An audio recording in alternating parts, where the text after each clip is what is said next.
Promover a cultura da paz e da fraternidade deve ser o objetivo de toda e qualquer religião. E é por isso que é tão importante o diálogo e o respeito entre todas elas. E é para falar desse tema que eu recebo em nosso estúdio o cônego José Bison, que vai falar um pouquinho para a gente sobre a importância do diálogo interreligioso e vai trazer a história, desse movimento para toda a nossa igreja do mundo. Cônego, seja muito bem-vindo e obrigada pela presença. Muito obrigado a você, a sua equipe, Alberto, Renato, que estão aqui nos estúdios. Isso é muito bom. Contar com a colaboração deles. Nossa gratidão pelo convite, e é sempre bom falar da paz, falar do diálogo interreligioso e do ecumenismo.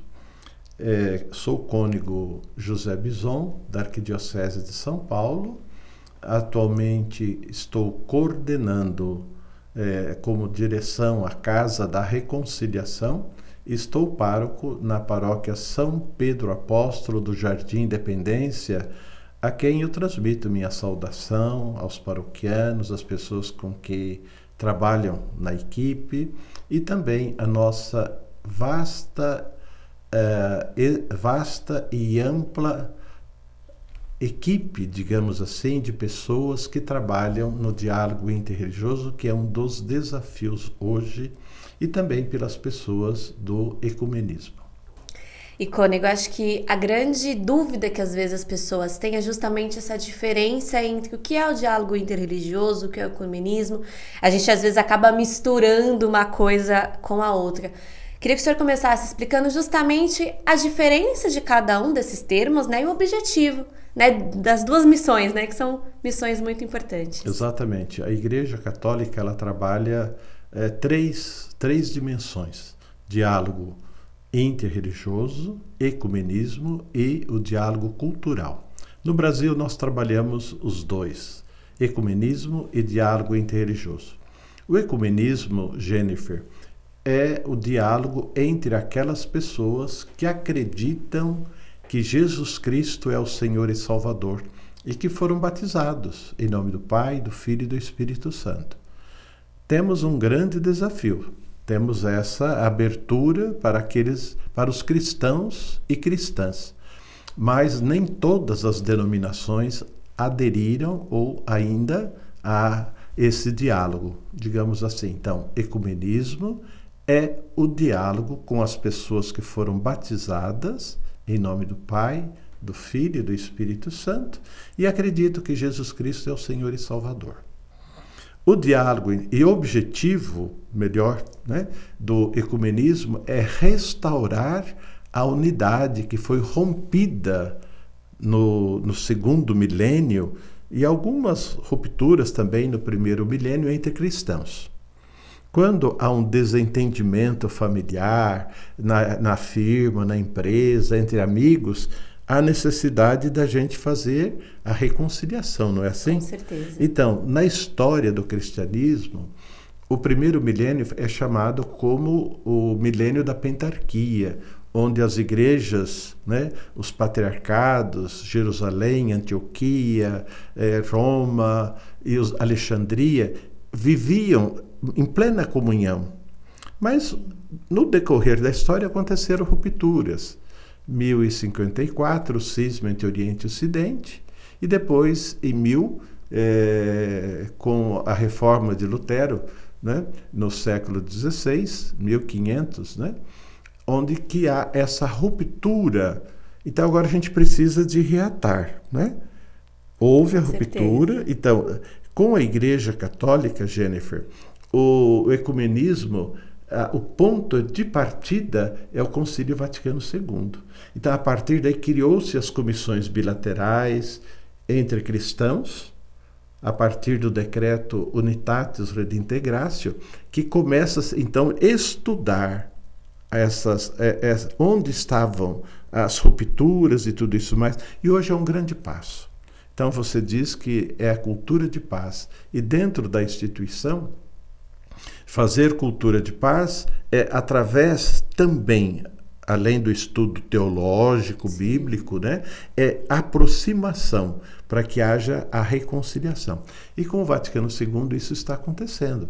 Não é como nós gostaríamos que fosse, mas está acontecendo. Uma história de quase 2000 anos, de 1000 anos, 500 anos.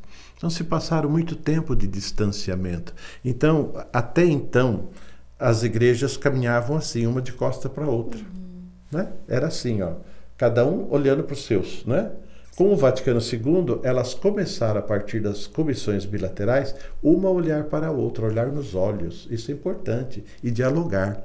E começamos a perceber os pontos de estrangulamento da divisão e os pontos que nos unem. E olha, o nosso querido e amado e inesquecível Papa João XXIII, ele disse assim, a gente tem que trabalhar por aquilo que nos une. Com certeza. Aquilo que nos une, né? É o amor, é a Bíblia, é Jesus Cristo, né? Eu sempre costumo brincar assim, se tem um rapaz apaixonado por uma moça, né? Ele não vai chegar e falar assim, você é feia, você tem o nariz torto, você tem uma orelha maior que a outra, o seu cabelo poderia... Ele não vai dizer isso, ele vai olhar as belezas dela. E a partir disso, então, é o que o Papa João XXIII nos ensinou. Nós vamos começar a dialogar a partir da beleza, daquilo que nos une. E depois o Papa João Paulo II, ele vai dizer que a igreja tem que respirar com os dois pulmões, Oriente e Ocidente. Né? Então a gente vai percebendo que a gente tem que perceber a beleza, aquilo que nos une, não começar por aquilo que nos desune. Não é? É um bom ponto de partida, é um bom né? Ponto de, verdade, é um ponto de partida importante e fundamental. E quanto que o diálogo, então eu estava dizendo que o objetivo é restaurar a unidade e buscar a plena comunhão. Eu posso participar como cristão, como padre da promoção do diálogo, ir no culto de uma igreja evangélica, da metodista, da presbiteriana, por exemplo, da luterana, entre outras, né? Sim, sim. Mas eu não posso participar da ceia, porque nós não fizemos a reconciliação. Nós não resolvemos o pecado da divisão. Perfeito. Então a gente vai buscando. Então o objetivo é restaurar a unidade em busca da plena comunhão. De um dia nós podermos fazer como fazíamos no primeiro milênio. O primeiro milênio é o milênio da unidade. O segundo milênio, eu costumo dizer isso, é o milênio do pecado, da divisão. E agora o terceiro milênio, né? E agora ainda mais que estamos vivendo nos dias atuais, com esses últimos tempos, com o Papa Francisco, é a busca da comunhão plena, é a busca da aproximação. O diálogo interreligioso, Jennifer, é o diálogo entre pessoas que creem numa divindade, é entre pessoas que creem em Deus, entre pessoas que têm fé. Nós católicos falamos, eu creio em Deus. Outras pessoas creem em Yahvé, outras pessoas creem em Alá, outras pessoas creem nos orixás, outras pessoas, não sei se é a mesma expressão, por exemplo, os budistas, é diferente, os conceitos são diferentes, sim. Mas eles acreditam em algo. Então, a mística, a espiritualidade e a fé na sua crença nos unem. Então, juntos sermos construtores da paz. Acho que os objetivos são claros e concretos. Eu acho que o senhor mencionou, né, bastante a questão do Concílio Vaticano II, né? Que eu acho que é a grande virada de chave mesmo para a gente começar a se olhar, como o senhor mesmo disse, para aquilo que nos une, né? E a gente ir tentando dialogar e crescendo na nossa fé, no diálogo e na unidade mesmo, que eu acho que é o objetivo de qualquer religião, como a gente conversava no começo. Historicamente, o que a gente consegue destacar assim, desse diálogo interreligioso ao longo da história da nossa igreja, principalmente a partir do Concílio Vaticano II? Quais são as principais ressonâncias que a gente consegue destacar? Após o Concílio Vaticano II, são os documentos são essenciais, os decretos, as declarações, as constituições são fundamentais e elas falam disso para nós, né? E com o diálogo ecumênico ou o ecumenismo, nós temos, eu vou citar a Unitatis Redemptio e o diálogo interreligioso, a Declaração Nostra Aetate. Depois disso, o Vaticano começou a criar, vamos chamar assim, organizar as comissões bilaterais. Não é? E é importante dizer também, Jennifer, que nesse período que nós tivemos antes da divisão do Vaticano II, nós tivemos momentos tristes na humanidade. Tivemos as guerras de 14, 18, 45, tivemos a perseguição, a matança, né, de judeus, cristãos, ciganos, testemunhas de Jeová. Depois tivemos também aquele conflito, né, entre os armênios e os turcos. Então tem grandes dificuldades na história, né? Nós falamos do Holocausto, né, que milhões de judeus foram mortos, né? Então nós não podemos negar a história. E depois disso, eu costumo dizer, Jennifer, que nós temos 3 pontos importantes e fundamentais. Um deles é a Declaração Universal dos Direitos Humanos, que completamos agora, dia 10 de dezembro, né, do ano passado, o aniversário. Houve-se também a Constituição do Conselho Mundial de Igrejas, em 1948. Tudo pós-guerra.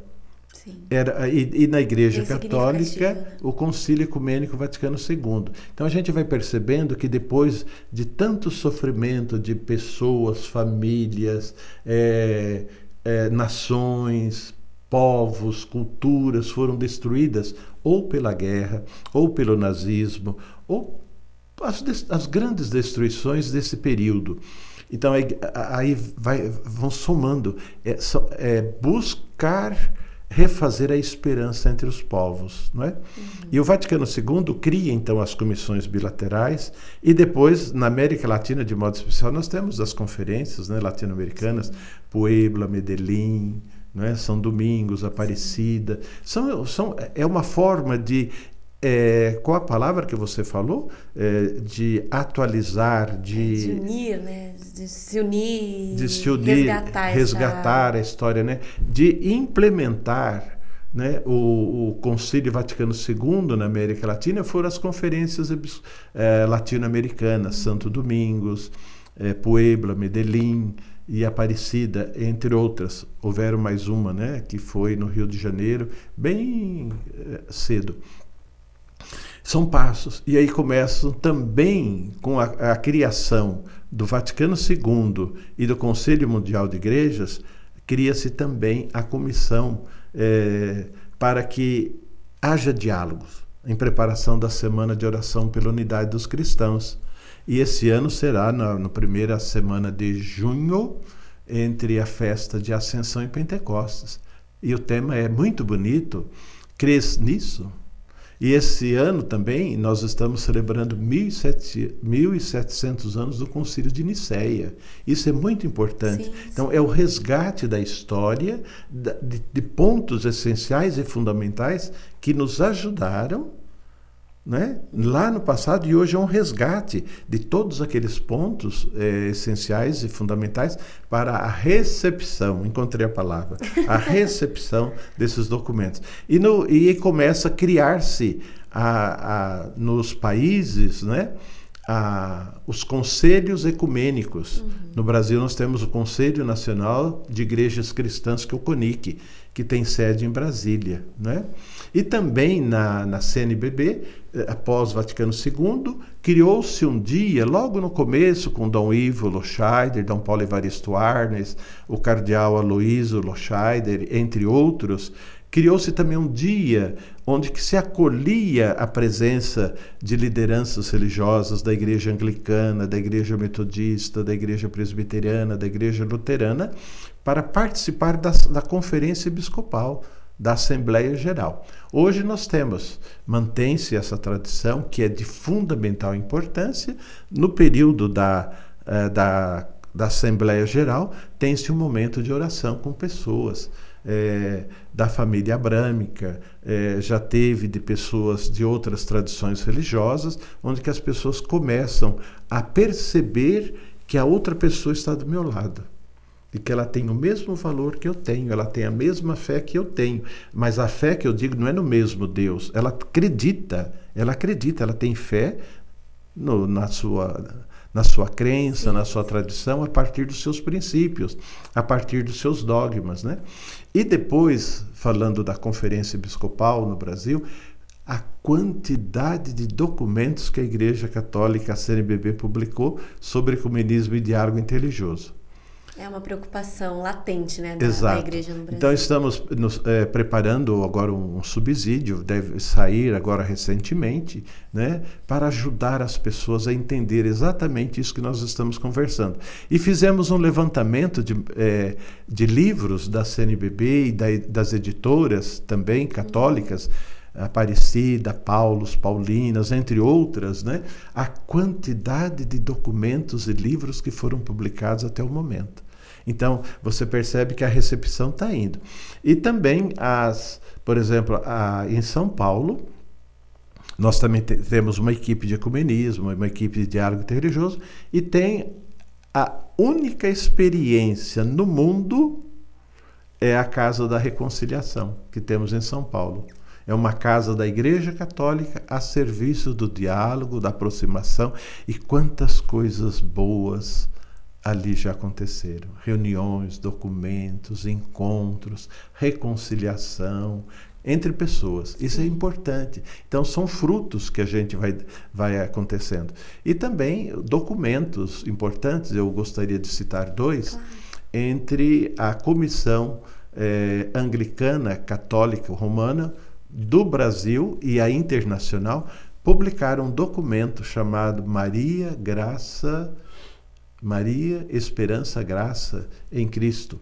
Então, é um documento de duas comissões bilaterais da Igreja Católica com a Igreja Anglicana, que lança um estudo sobre a Virgem Maria. Eu costumo dizer, Jennifer e Alberto, que esse documento ele é a porta de entrada para a gente conversar qual é o papel da Mãe de Jesus na história do cristianismo.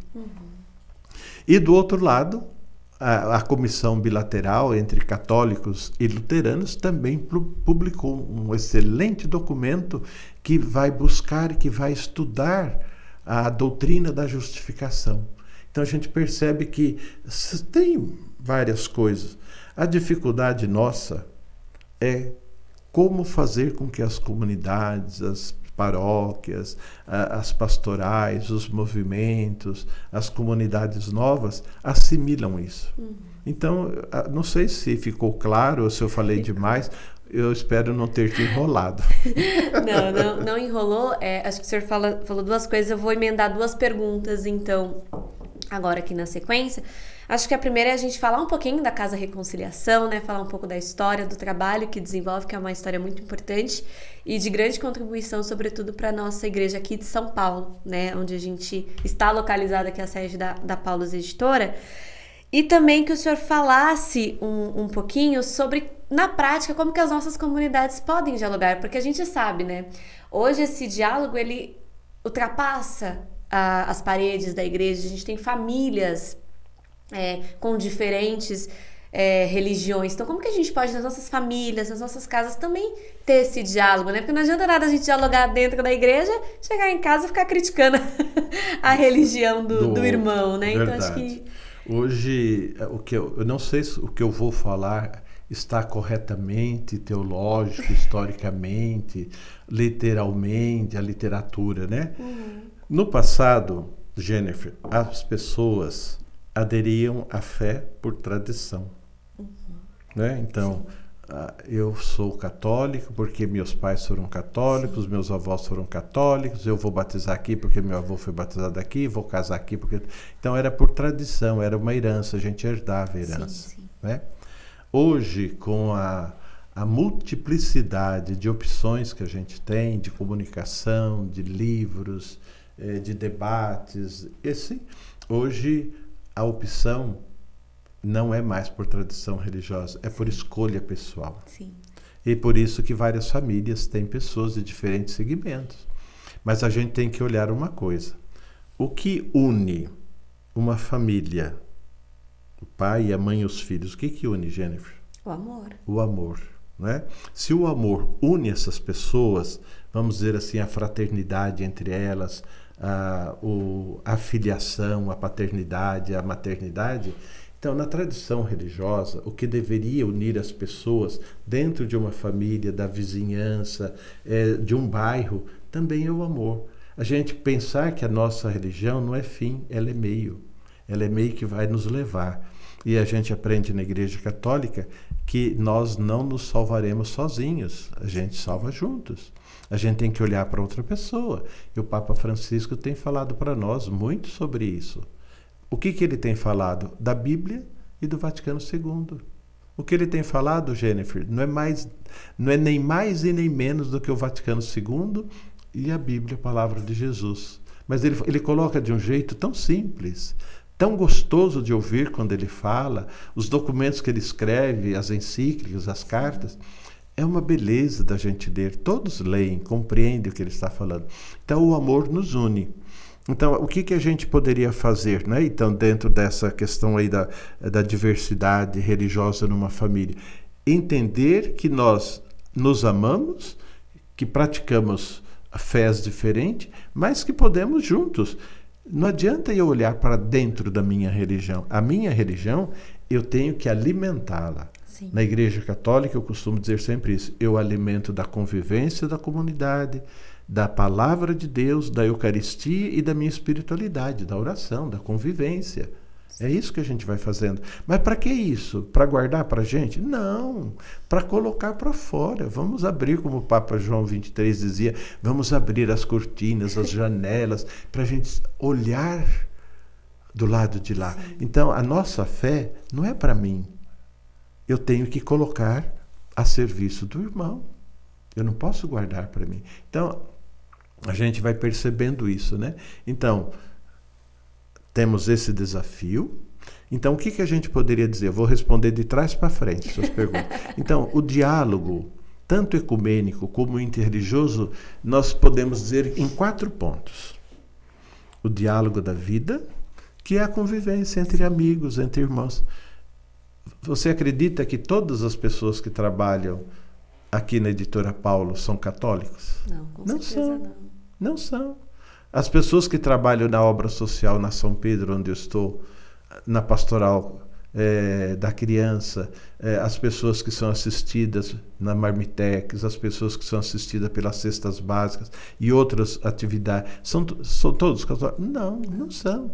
Então, é um serviço que a igreja presta, é o diálogo da vida, né? É o diálogo da vizinhança, da boa vizinhança.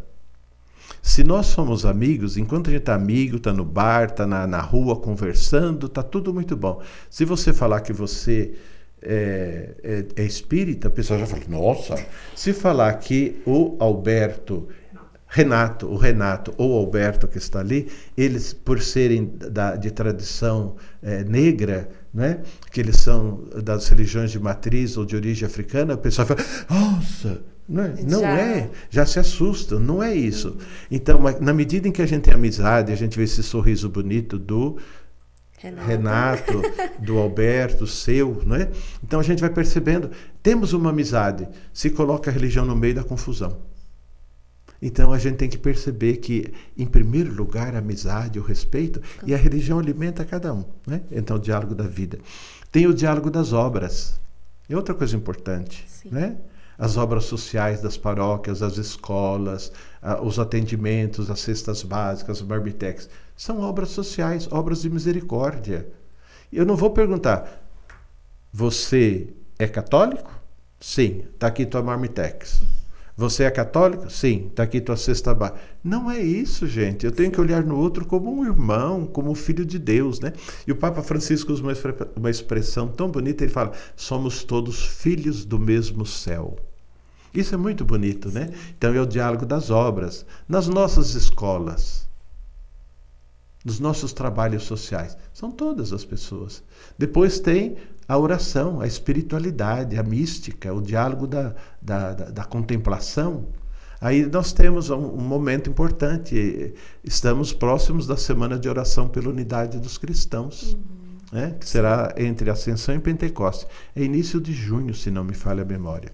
Acho que... É isso, né? Então, é a Semana da Unidade. No hemisfério norte, acontece entre 18 a 25 de janeiro, que é a Europa, e no hemisfério sul, que é aqui no Brasil, acontece entre Ascensão e Pentecostes. Então, a gente podemos rezar a minha oração pessoal, eu posso pedir a unidade, você, Jennifer, eu sou evangélico, você é católica, nós podemos juntos, nós dois, rezarmos, pedindo a Deus o dom da unidade, a paz. Tem o diálogo, tem a oração da comunidade, a comunidade que se encontra, elas podem se encontrar, por exemplo, na missa, uma oração dos fiéis, pedindo a Deus. Olha, eu recebi hoje um áudio pedindo para que nós rezemos pela África, que está em momentos difíceis, né? E outro diálogo, então é diálogo da vida, diálogo das obras, diálogo da mística, o quarto momento de oração, então é oração pessoal, oração conjunta, assim, nós dois, a comunidade rezando, e o quarto ponto é a oração conjunto. As comunidades daquele bairro, católicos, metodistas, evangélicos, assembleianos, luteranos, enfim, aqueles que é possível rezar junto, vamos rezar juntos. Então, esse é uma prática que nós temos, né?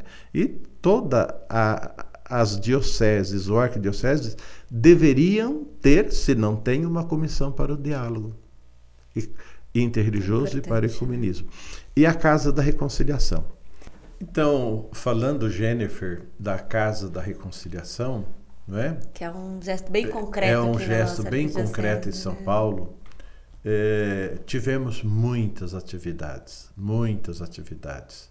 né? Depois, com o cansaço, com a mudança, com a pandemia, isso nós estamos ressignificando os trabalhos, né? Mas ainda os braços são poucos. Nós éramos 5 na Casa da Reconciliação. Infelizmente, na pandemia, perdemos 3 pessoas, né? Então, praticamente ficou euzinho.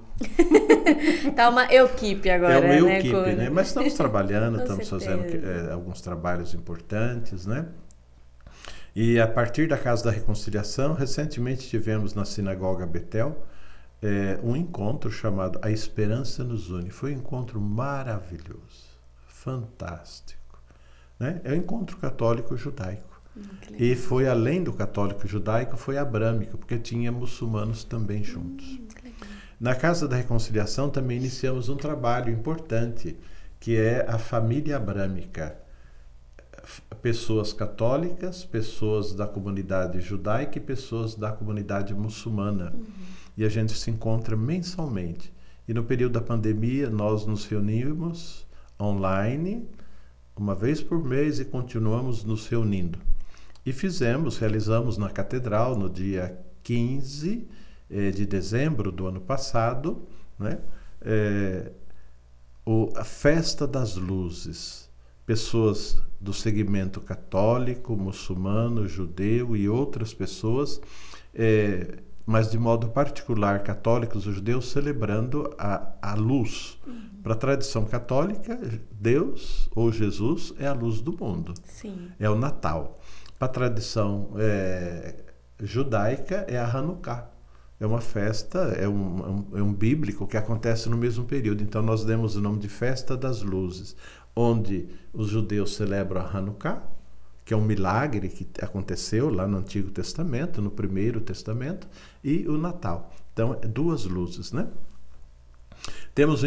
Tivemos recentemente um encontro católico-anglicano, a comissão, que é nacional, tanto a Comissão do Diálogo Católico e Judaico também é uma comissão nacional, se encontra aqui, e a gente vai se encontrando, vai organizando momento de avaliação, momento de retomada e de como que a gente diria, ressignificar, como que nós podemos fazer isso, né? E temos também uma pequena equipe de estudos, de uma comissão, que é afrodescendentes e católicos. A gente nos encontramos, o último nosso encontro foi início de dezembro, né? Agora já pensando no ano de nesse ano que estamos vivendo. E creio eu, Jennifer, que diante dessas questões, os encontros, organizamos também as formaturas, os atos interreligiosos na Catedral da Sé, na Catedral Metropolitana de São Paulo, atos interreligiosos, com a presença de quem os formandos e formandas solicitarem. Sim. Eles solicitam. Queremos a presença de católicos, por ser na catedral, sim, tem sempre a presença católica. E eu que estou sempre por ali. Ou eu ou o Padre Elmo. E eles solicitam evangélicos, budistas, espíritas, judeus, muçulmanos. Então, aí a Casa da Reconciliação vai atrás dessas pessoas com quem nós já trabalhamos. Porque nós não podemos, na atual conjuntura, convidar uma pessoa que a gente não a conhece. Sim. E a gente quer levar naquele momento, não é um ato puramente social. E também não é um ato de você falar da sua tradição religiosa, mas é o momento de você levar uma palavra aos formandos e formandas. Sim. E esse ano de 2024, que passamos recentemente, tivemos 6 formaturas de medicina e turmas grandes. E eu brincava com eles assim, aqui eu posso desmaiar, que eu vou ter 30 gente para cuidar de mim. Com certeza. E agora, esse ano de 2025, já realizamos 3 e temos mais 3 ainda pela frente, né, a serem realizadas. Então, a gente vai percebendo que são momentos do testemunho dali naquele momento. Eu falo sempre para eles, a catedral, coração da cidade, está de portas abertas, porque aqui também, na nossa cripta, temos o Regente Feijó, temos o Índio Tibiriçá, e aqui temos nós aqui, católicos, espíritas, muçulmanos, budistas, com quem está ali? É uma casa de acolhida, é uma casa de oração que acolhe a todos, né? Então a gente vai percebendo que são muitas atividades que temos na Casa da Reconciliação e que temos no Brasil também. E recentemente tivemos um simpósio, né, da CNBB online também sobre o diálogo interreligioso. E esse ano nós vamos completar 60 anos da Declaração Nostra Aetate. Estamos pensando em fazer um grande evento no Brasil, mais que no Brasil um encontro latino-americano sobre os 60 anos da Declaração Nostra Aetate. Então você percebe que são pequenas coisas, sim, mas somos poucos. Quisera eu, se tivesse uma equipe, como tem aqui a Paulos, né? O Renato e também o Alberto e você, Jennifer, né? Estivéssemos trabalhando junto na divulgação, nesses eventos, gravando, divulgando, fazendo podcasts e tudo isso mais, né? Isso seria muito importante. Mas, por enquanto, vamos caminhando, não percamos a esperança. E a gente vai creio que já vamos chegando ao final dessa nossa conversa, né? Esse ano é chamado o Ano da Esperança. Nós estamos vivendo aqui o jubileu 2025, celebrando o nascimento de Jesus. E o Papa Francisco tem dado muita ênfase nisso, né? É o ano da esperança, é o ano da alegria, diante de tanto sofrimento, tantas guerras, né? Sim. Que sofrimento que algumas pessoas causam para a humanidade. E muitas vezes nós ficamos assim, parece que atados, amarrados de braços. A gente não sabe o que fazer. Mas nós rezamos, nós acreditamos e falamos que não está certo isso não. As guerras, o meio ambiente, né? As reações climáticas, né? Sim. O aquecimento global. Olha que tristeza na Espanha ano passado. Na Baixada, nas nossas praias, em São Sebastião, os deslizamentos mais para trás. Rio Grande do Sul, quanto sofrimento.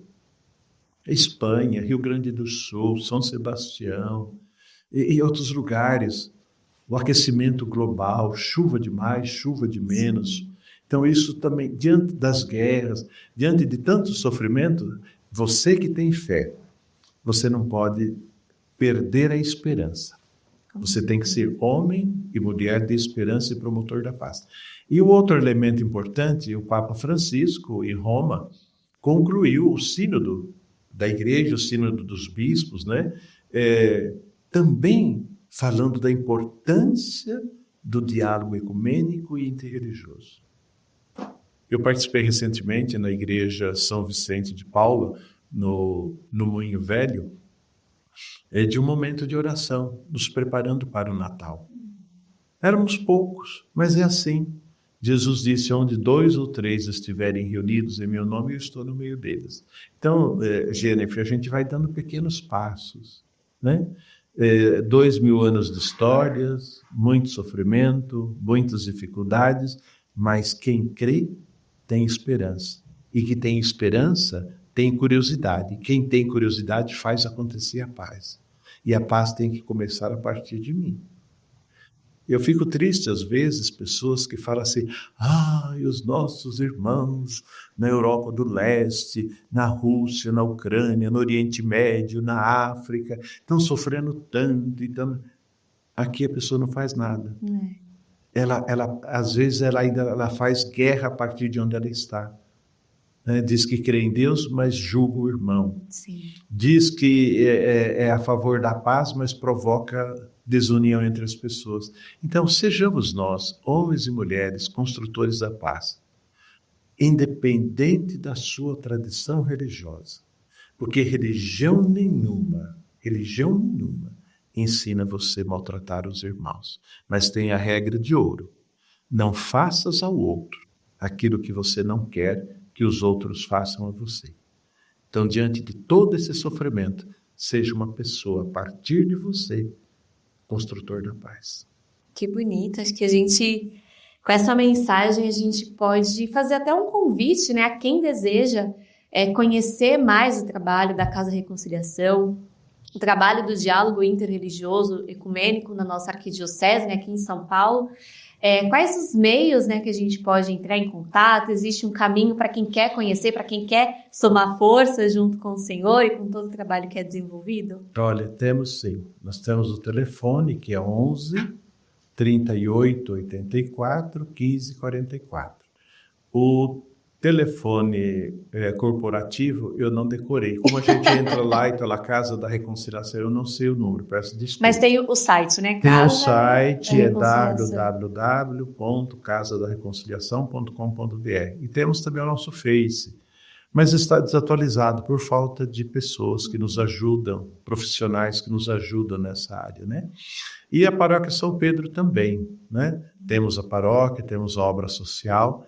São 190 crianças atendidas dia, a pastoral da criança, a marmitex, as cestas básicas, né? Fizemos a preparação do Natal esse ano, de 24, pedindo gestos concretos, roupas para o amparo maternal, roupas infantis para bebês, né? E recolhemos também notas fiscais. Mas também ali o braço é curto, é uma comunidade antiga, envelhecida, mas que está renovando, porque tem esperança. E a gente faz muitas coisas bonitas. Temos cursos de inclusão social, de línguas, inglês, francês, italiano, espanhol, libras, coaching, informática, online, tem música. Nós queríamos fazer uma escola de música, mas a gente não acha um profissional que venha como voluntário. Temos o judô, que o Instituto Camilo Thiago, aquele judoca medalhista de ouro, nos procurou e abriu uma escola ali, para as crianças da obra social. Esperamos que esse ano de 2025 a gente consiga abrir também. E temos esperanças e promessas de fazer cursos de inclusão digital, né? Cursos de inclusão digital. Mas a gente precisa de um profissional voluntário que vai lá e ensina as crianças ou idosos, né? Não é muito, é 1 hora por semana, escolhe o dia. E a outra coisa importante, e aqui eu vou encerrando, é a intenção nossa na paróquia, né? De realizarmos um curso pré-vestibular. Nós temos muitos jovens da periferia que querem ingressar na universidade. Então, nós queremos que um voluntário, já demos vários passos importantes, se tiver algum voluntário na área da técnica, na área da comunicação, na área do ensino, na área da educação, que queira ser voluntário, será bem-vindo.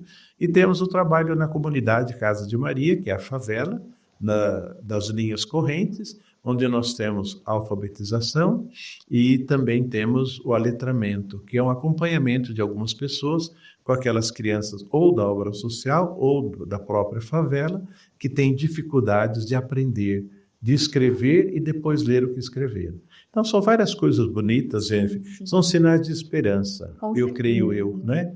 Eu gostaria de ter hoje 30 anos, mas agradeço a Deus pelos meus 70 anos e pela experiência que eu tenho e poder ajudar essas pessoas com as marmitecas, com a obra social, com as crianças, adolescentes, abrindo espaço sempre.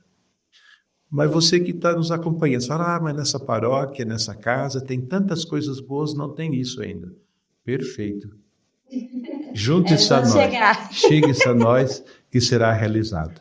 Um beijo no seu coração, que Deus o abençoe. Obrigado, Alberto, obrigado, Renato, obrigado, Jennifer. E a gratidão também a nós, né? Editora Paulus, né? Paulus Editora, por esse programa. A gente fazer chegar até você essa mensagem, né?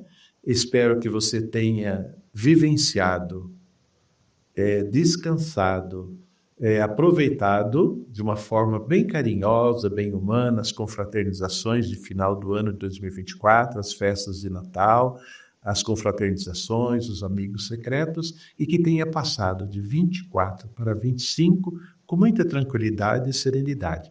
E que 2025, a você, Jennifer, Alberto e Renato, e a você que nos acompanha, um abençoado 2025, com o coração cheio de paz, de alegria e de esperança.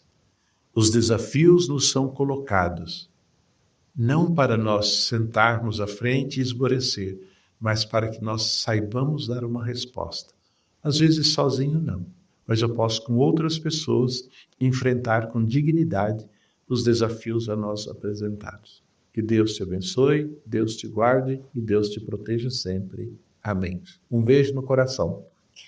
Amém, Cônego. Muito obrigada pela presença, obrigada por esclarecer o que é esse desafio, né? Acho que não só para todas as igrejas, né? Para todas as religiões, mas para cada pessoa, né? Acho que quando a gente dialoga, a gente cresce, a gente melhora como ser humano e a gente pode fazer junto sempre muito mais para que todo mundo viva bem, com dignidade, que é isso que a gente espera e é isso que as divindades, né, que a gente acredita, seja Deus, seja ela qual for, espera de cada um de nós e é por isso que a gente se apega tão firmemente em algo maior que a gente, por meio da nossa fé. Muito obrigada, as portas estão abertas, então se você tem curiosidade, conheça a Casa Reconciliação, busque na internet, busque nas redes sociais, se informar, porque o espaço é aberto, né? E é sempre muito importante a gente unir forças nesse grande desafio para todos nós,